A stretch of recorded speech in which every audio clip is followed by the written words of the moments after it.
The Chicago Bears will try to keep their playoff hopes alive when they play 1-13 Jacksonville on Sunday at TIAA Bank Field. Each of the last 2 games this season are must-wins for the 7-7 Bears as they take aim at the NFC's 7th playoff seed. Meanwhile, the Jaguars will try to ignore fans' wishes for them to tank for the No. 1 draft pick and instead will look for their first win since September 13th. As the Bears prepare for Week 16, here's a snapshot look at the game. Can the Bears' offense continue its late-season surge with another big output Sunday? In short, absolutely. The offense has scored at least 20 points before halftime in each of the last 3 games.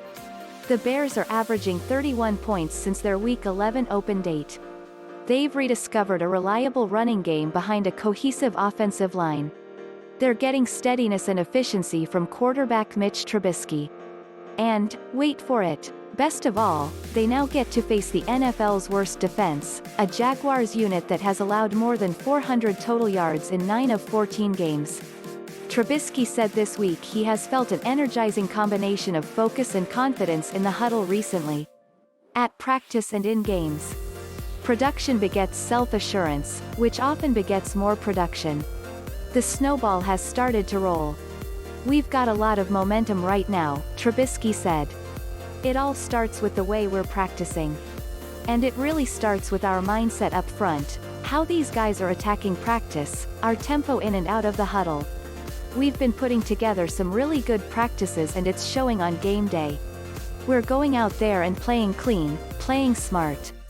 In last week's road win over Minnesota, the offense did a terrific job avoiding mistakes.